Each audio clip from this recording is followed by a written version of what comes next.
Hello, teasers or teasers? Yes, my name calling na. Feeling ang daming followers. Anyway, it's me again, Real T, and this is my second video. Today, it will be another work from home setup idea. So, tara! So, ayun na nga, today is about another thing I discovered while researching high and low kung paano na tuloy-tuloy lang ang internet kahit brownout or blackout ba dapat?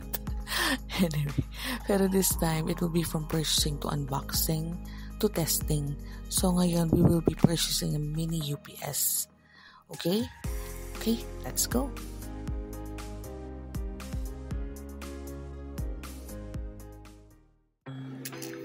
So, ito na siya, MJBC Mini UPS for routers.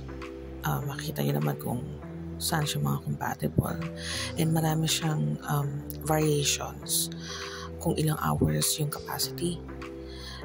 Meron siyang 1, 2, 3, 4, 5, 6, 9, 12, 17, 21. Out of stock yung naka-gray out, so just so you know. And so there, ito yung kanyang description. Pause nyo na lang para makita nyo. I'll put the link below naman kung saan ko siya binili para makita nyo.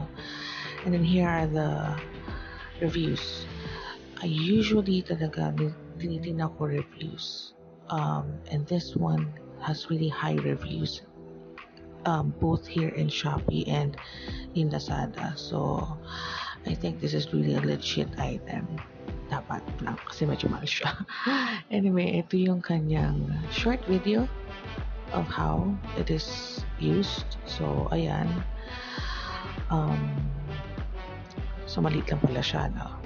I don't know lang kung sa actual kung ano ang size niya. Pero, that's how it is. Yan yung kanyang short video presentation. You see, ayun. Tinanggal niya yung saksakan, umaandar pa rin. Ayan, Vance.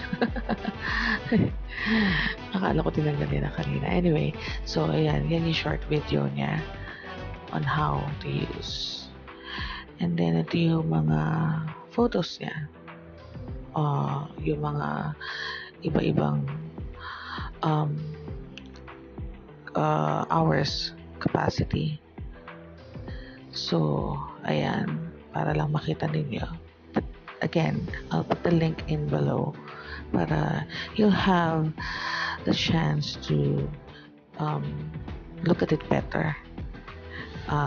Kasi, like I said, dun sa previous video ko about yung sa purchase ko ng Blue Tea, I don't know.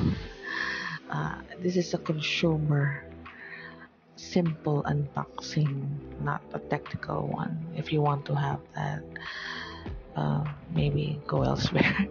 So anyway, ang pinili ko pala is yung 6 hours. Dala ako ng daldal. So 6 hours. So yung 6 hours is 1,899. Unfortunately, wala siyang mga discount akong nakuha. Meron palang 10 pesos. 10 pesos dun sa shop voucher. Pero sa platform, wala. But then again, kailangan ko na kasi. Kaya, bumili na ako. So, anyway, ayan siya. So, ayan nga, sabi ko nga, wala akong mga vouchers. So, sinelect ko is payment via GCash. Siyempre, dapat you have to make sure na meron laman ng GCash if you're going to use GCash. So, yan, place order. Tapos, medyo reading, loading. So, there, 1,989 in total. Pay. Pikit patang pay. And then, so of course, next. And then, waiting for the code. So, there. Ito na yung code. Tapos, next, of course, yung PIN. Do not share your PIN. And then there, of course, may funds. So, pay. Ayan. So, ayan na siya. Nabayaran na. Process na siya. Proceed. And then, so there. I'm sure you know naman how it works.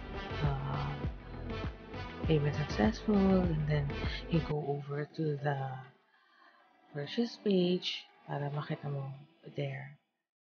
So, ayun na siya. Expected to be delivered this by that day. And then, so there. So, we'll wait for it and see if, how it works. So, hintayin natin. We'll do another video. So, anyway, thank you for watching. See you next time. Bye.